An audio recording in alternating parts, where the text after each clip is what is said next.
Assalamualaikum warahmatullahi wabarakatuh. Masih bersama saya Muhammad Abdul Muiz dalam channel Mams Akuntansi Pajak. Kali ini kita akan bahas tentang bab 4, yaitu transaksi interperusahaan dari sudut pandang persediaan.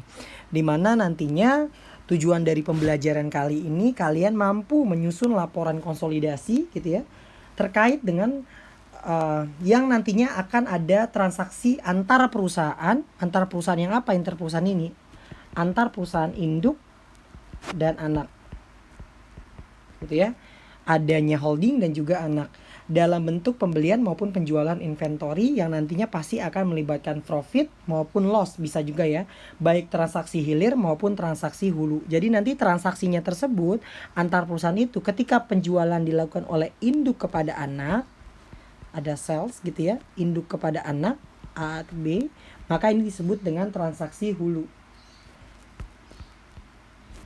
Sedangkan atau downstream. Sedangkan kalau misalkan ini dari transaksi anak ke induk, maka dikatakan transaksi hilir, yaitu upstream. Nah, kita contohkan ya. Yang pertama, misalkan contoh transaksi downstream dulu ya, dengan kepemilikan 100%. Berarti contoh di sini ada A menjual kepada B inventorinya misalkan sebesar 100 dengan COGS-nya misalkan 90.000. Nah, bagaimana kita mencatat jurnal eliminasi dan jurnal yang diperlukan ya? Nah, kita awali dulu deh terjadinya penjualan dan pembelian yang dilakukan oleh B kepada A atau A kepada B. Kalau penjualannya, maka kita mencatat seperti ini kan. Ini transaksi dulu yang awal ya, yang timbul ya. Di A dan B. A berarti kan dia beli dulu kan inventorinya. Berarti di sini ada inventory, asumsi pada pembayaran cash 90.000. Di B nggak berpengaruh ya, karena memang belum ada terjadinya pembelian dilakukan oleh B. Terus yang kedua, si A menjual, berarti di sini ada cash pada sales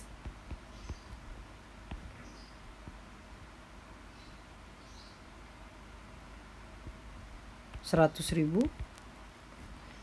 Terus ada COGS pada inventory senilai 90.000. Sedangkan si B dia akan mencatat inventory pada cash senilai 100.000 sesuai dengan harga jualnya si A.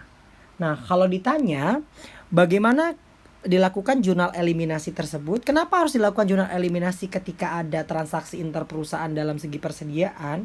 Karena kita tahu ya, di mana nantinya bila adanya terjadinya transaksi tersebut, maka dari sudut pandang konsolidasi, transaksi tersebut dianggap tidak ada dan harus dieliminasi karena merupakan akun yang sifatnya resiprokal gitu ya. Itu terkait dengan alasan kenapa harus dieliminasi. Nah, bagaimana jurnal eliminasinya? Eliminasinya pertama adalah kita harus mengeliminasi terjadinya penjualan tersebut. Ya, penjualan dari sudut pandangnya si A gitu ya. Berarti bagaimana kita melakukannya? Yang pertama ada sales pada COGS, senilai penjualannya. Nah, ini. Yang kedua, terkait dengan ini kalau misalkan tadi saya agak lupa dulu terkait dengan apakah barang ini sudah dijual atau belum gitu ya. Nah, intinya ketika di sini adanya penjualan yang belum adanya penjualan kepada pihak lain, contohnya maksudnya gimana? Nah, si A kan menjual kepada B. Nah, B ini kan belum melakukan penjualan. Maka nanti jurnal eliminasi ini asumsi ketika B belum menjual kepada pihak lain, kepada pihak lain pada tahun tersebut. Asumsi di sini tahunnya misalkan 2019, berarti di sini 2019. Maka yang harus kita lakukan adalah mengeliminasi adanya unrealized profit. Kenapa? Ya karena barang tersebut belum terjadinya penjualan kepada pihak lain. Bagaimana kita mencari unrealized profit? Yaitu selisih dari inventory yang diakui sama si B dikurangi dengan inventory yang keluar dari A. Berarti di sini 100 dikurangi 90 maka akan muncul 10.000 yang disebut dengan unrealized profit. Nah ini akan muncul ya. Nah ini kita akan eliminasi. Jumlahnya adalah jurnalnya adalah COGS pada inventory.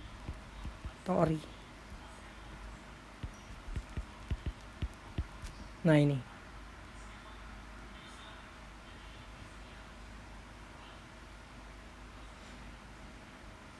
Ini terkait dengan asumsi kalau misalkan dia belum menjual kepada pihak lain. Nah bagaimana kalau dia udah menjual kepada pihak lain? Ya berarti kalau udah menjual kepada pihak lain, dia akan muncul hanya sales pada COGS-nya saja. Ya, yang ini nggak muncul. Nah nih, yang kedua, ini jurnal eliminasi ketika, misalkan ya, ketika di tahun 2019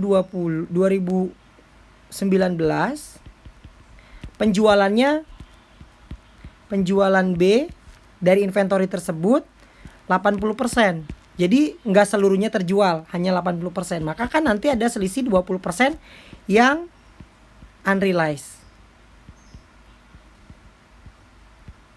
Ya kan, unrealized-nya. Yang belum boleh diakui. Berarti berapa? 20% dikali dengan total unrealized-nya. Berarti totalnya adalah di sini kan 10. Berarti 2000. Berarti bagaimana kita melakukan jurnalnya ketika tahun 2019 penjualannya hanya 80% yang dilakukan sama si B.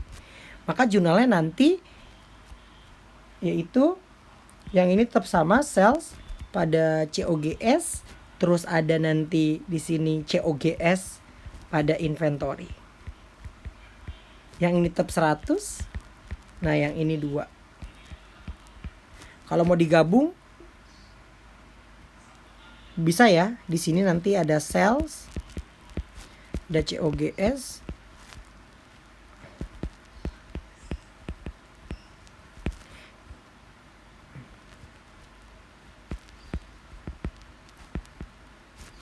nah ini kalau digabung terkait dengan jurnal tersebut. Nah dampaknya apa sih?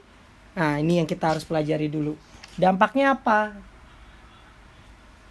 Pada saat kita membuat laporan konsolidasi. Nah, contoh di sini ada laporan konsolidasi. Ini asumsi yang kalau misalkan tidak terjual sama sekali ya. Ini asumsi yang ini. Jurnal eliminasi pada pihak B yang belum menjual kepada pihak lain. Nah, ini yang kalau saya giniin nih yang A deh, ini yang B. Oke, sekarang yang A dulu. Berarti kan di sini ada A, ada B. Di sini ada sales, ada COGS. Di sini nanti ada sales tadi 100.000, COGS 90.000. B kan belum menjual maka nggak ada. Ya, maka nanti kalau kita lihat di sini jurnal yang harus kita lakukan eliminasi tadi kan ini. Maka nanti saldonya pasti 0 yang di consolidation. Ini elimination. Ini totalnya adalah tadi debit kredit. Kreditnya ada sales.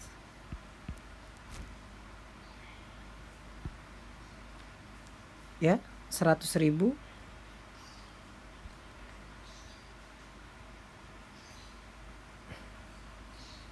Terus di sini ada COGS juga 100.000 di kredit, di debitnya 10.000.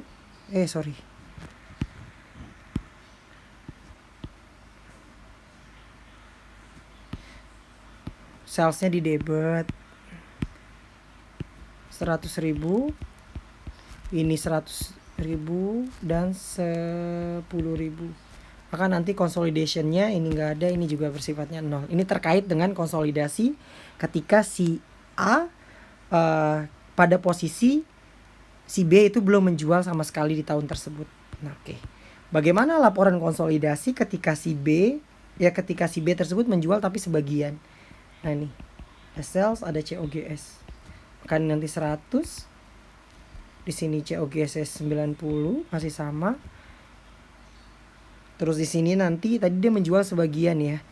Berarti salesnya nanti di sini. Ini kita sama ya, asumsi si B ini A, ini B.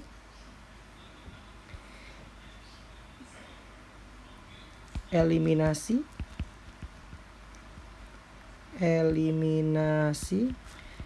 debit kredit. Ini kredit 100, ini debit 100.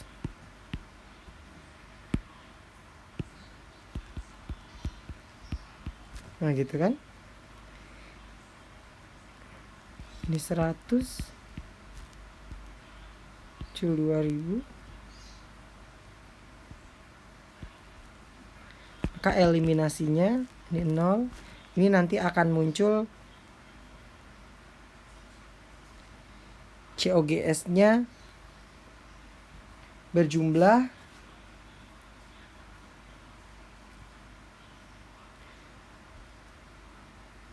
minus ya. Kenapa minus? Karena 8.000 ini kan masih di tangannya si yang tadi sudah kita akui. Nah, ini tinggal kita lihat lagi aja ya. COGS-nya si B ini kan tadi dia akan muncul sejumlah, berarti yang laku berapa?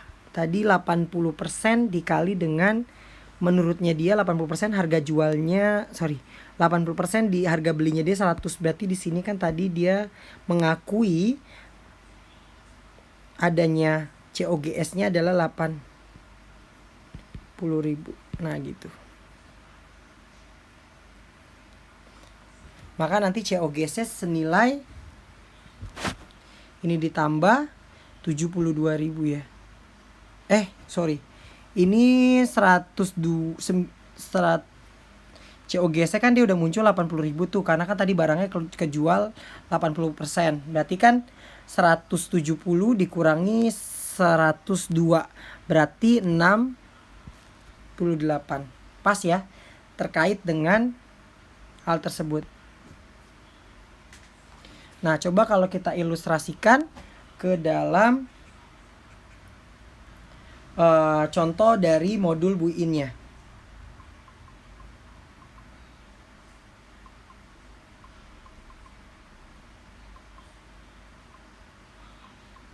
Bentar, saya buka dulu.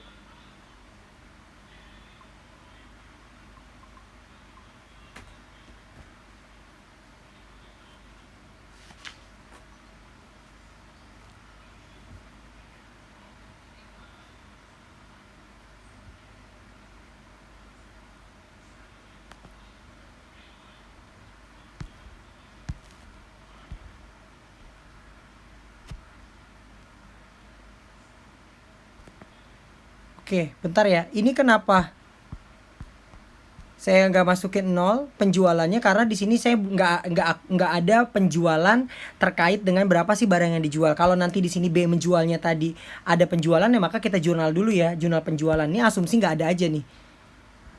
Kenapa di sini 0?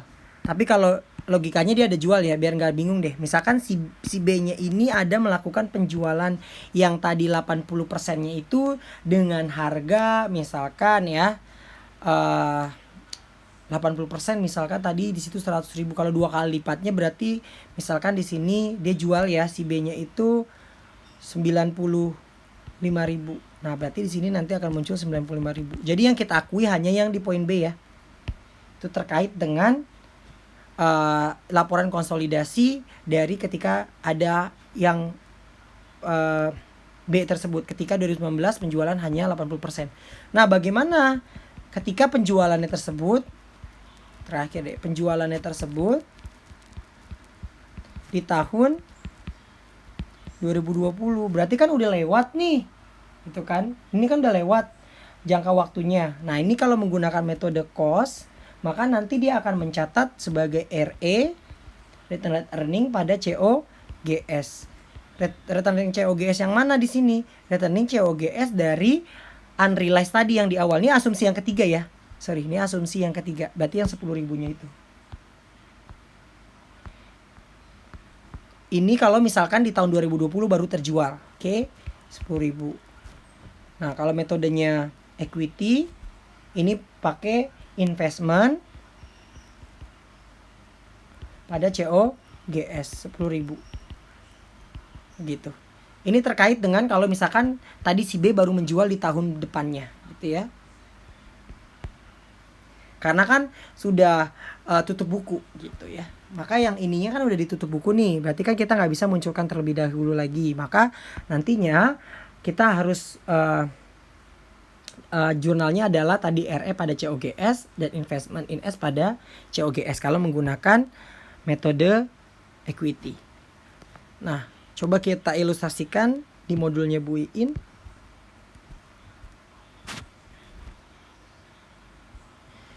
Oke. Contoh, di sini ada transaksi interperusahaan dari inventory. P memiliki 100% saham S. Semua pembelian barang dagang S dilakukan dari P. Berarti downstream ya. P menjual inventory ke S dengan margin 20%. Oke, berarti dia ada keuntungan 20% dari cost.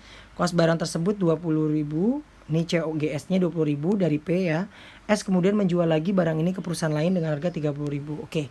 Yang pertama adalah kita mengakui tadi ya inventory pada account payable, ini pembelian si P kepada pihak lain. Yang kedua di sini ada penjualan si P kepada S. Berarti ada account receivable, ada sales, ada COGS dan inventory. 24.000 dan 20.000. Ini 20.000 diambil dari COGS yang sudah diketahui dari soal ya. Terus bagaimana ketika si S ini mencatatnya? Ya, si S nanti akan mencatat pembelian dulu dari si P. Berarti nanti inventory pada account payable. Berarti 24.000. Terus di sini tadi dijual kepada pihak lain diketahui 30.000. Berarti seluruhnya dijual ya ini ya. 30.000. Maka nanti dia akan catat account receivable pada sales. Asumsi di sini jualnya secara kredit. Terus ada COGS. Ini kita tetap mengakui COGS dari COGS si S ya. Pada saat dia beli pada si P gitu ya. Maka 24.000. Nah, maka nanti jurnal eliminasi adalah ya tadi saya bilang ketika di sini sudah dilakukan penjualan kepada pihak ketiga, maka jurnal eliminasinya hanya mengeliminasi akun sales dan akun COGS. Maka nanti yang hanya diakui hanya akun sales yang dilakukan sama si anak 30.000 dan 24.000. 30.000 dan 20.000 untuk COGS-nya. Itu terkait dengan COGS-nya diakui dari induk, sedangkan sales-nya hanya diakui dari si anak ya. Ketika adanya akun tersebut, karena kenapa tadi unrealized tersebutlah yang memungkinkan bahwasanya harus dieliminasi. Nah, oke, ketika di sini udah ada penjualan, maka sudah boleh diakui untuk sales-nya, tapi hanya sales-nya si anak. Sedangkan untuk COGS-nya dia menggunakan COGS awal ketika si P membeli kepada pihak lain. Maka jurnalnya seperti ini. Nanti akan diketemu gross profitnya adalah 10.000. Jadi kalau kita bandingkan tadi, sebenarnya si P beli 20.000, si S jual kepada pihak lain 30.000. Maka kan 30.000 dikurang 20.000, hasilnya adalah 10.000. Nah ini kenapa tadinya harus dilakukan eliminasi. Nah terus yang kedua, ini terkait ketika ada profit yang belum terrealisasi. Seperti tadi contoh saya ya. Di sini misalkan P menjual barang kepada S dengan cost 30.000 dengan margin 20%. Kemudian menjual 34, maka di 3/4, maka nanti ada 1/4 yang unrealized ya. Yang belum terjual. Berarti jurnalnya adalah ini sama inventory pada account payable, account receivable sales pada COGS dan inventory. Ini jurnalnya sama ya. COGS pada inventory, account receivable gitu ya. Terus nantinya si S, nah ini harus diperhatikan. Si S karena tadi belinya 36.000, maka kita mencatatnya juga inventory pada account payable 36.000. Terus di sini dia jualnya tadi 35.000 yang barang 34 itu ya. 35.000. Oke, berarti COGS-nya berapa? Karena kita tadinya memiliki harga barang dari P kita beli dengan 36, maka 3/4 dikali dengan 36. Hasilnya adalah 27.000. Nah, untuk jurnal eliminasi gimana? Penjualan harus diakui dieliminasi, yaitu sales pada COGS. Itu rumus bakunya. Terus yang kedua terkait dengan adanya unrealized profit. Unrealized profitnya berapa sih? Tadi nyari unrealized profit kan dengan cara inventory yang dilakukan sama anak berarti tadi berapa? 36.000. Inventory yang dibeli sama si P berarti 30.000. Sisanya 6.000. 6.000 bagi 4 adalah 1/4-nya gitu ya. 1/4-nya berarti adalah 1.500. Nah ini COGS pada inventory 1.500. Maka nantinya dari sudut pandang tersebut indeks inventory-nya 20% akan mengakibatkan disajikan terlalu tinggi dan juga mengakibatkan COGS disajikan terlalu rendah. Oleh karena itu dibuat jurnal eliminasi ya. Maka nanti dibuat kontrak kerja konsolidasi sebagai berikut. Nah nih salesnya demikian. Salesnya adalah yang dimasukkan hanya 35. Untuk COGS ya 30.000, 27.000, maka nanti di sini akan muncul 22.500 yaitu untuk COGS-nya ya. Sama kayak tadi contoh saya, nanti maka gross profit adalah 12.500. Nah, ending inventory 9.000 didapat dari mana? 9.000 itu didapat dengan cara 1/4 dikali dengan 36.000 atau 36.000 dikurangi dengan 27.000 yang udah terjual, maka 9.000. Nah, kalau P menggunakan metode ekuitas untuk mencatat investasinya di S, jurnal eliminasi yang dibuat sama. Selain itu, nanti per 31 Desember dalam bukunya sendiri P akan mendebitkan akun income from dan mengkreditkan investment sebesar 1.500 untuk menangguhkan keuntungan atas penjualan inventory yang belum terjual lagi oleh S. Nah, ini terkait dengan eliminasi dari yang 1.500. Tadi kalau ini menggunakan metodenya equity ya.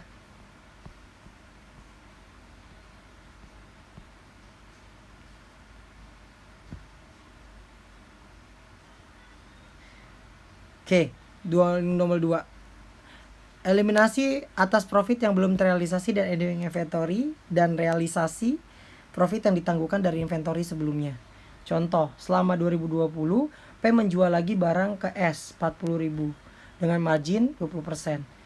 3/4 dijual ke perusahaan lain dengan 45.000. Sisanya tahun 2019 terjual pada tahun 2020. Nah ini tahun 2020 berarti 1 tahun yang akan datang ya. Seharga 12.000 yang 1/4-nya. Berarti bagaimana kita melakukan jurnalnya? Yang pertama ini jurnal yang sama ya, yaitu pembelian kepada pihak lain dulu, terus ada penjualan kepada S dengan cara 120% dikali 40.000 karena marginnya adalah 20%, hasilnya adalah 48.000, COGS-nya kita pakai tetap pada saat kita beli kalau kita sebagai P ya.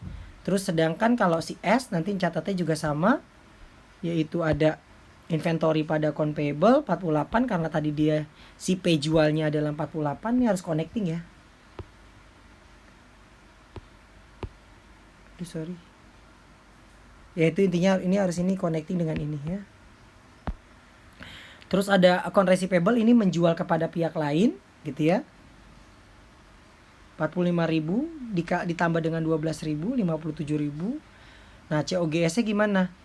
Pada inventory 45.000 totalnya. Nah, dari data tersebut tahun 2010 maka P menyusun laporan konsolidasi nanti tampak seperti berikut. Nah, laporan konsolidasi ini hanya untuk membuat nanti laporan konsolidasi ya. Jadi nanti gabungan dari tahun 2009 ketika memang 2020 baru terjual seluruhnya. Maka nanti di sini akan muncul penjualan kepada si P gitu ya. Sebesar berapa? Nah, ini sama 57.000. COGS-nya di sini akan muncul 37.500, tinggal kalian masukkan saja dari poin A, poin B ditambah poin B dikurang dengan poin C. Jadi nanti ketemu 37.500. Nah, gross profitnya tinggal dijumlahkan secara vertikal. Nah, ending inventory-nya nanti berjumlah 10.000. Oke. Untuk ending inventory. Nah, ini jurnal eliminasi yang dibuat sama si P. Yang pertama tadi ada sales pada COGS. COGS pada inventory 2.000. Ini untuk unrealized profit-nya ya. 2.000 itu didapat dari tadi dia jual berapa? di tahun 1/4 ya, tahun 2020, tahun 2010-nya baru menjual lagi ya. Oke. Terus untuk mengakui unrealized pada tahun sebelumnya ditangguhkan, ini kalau menggunakan metode cost maka nanti RE pada COGS. RE pada COGS yang harus kalian perhatikan di situ. Kalau metode equity, nah ini bedanya di sini doang.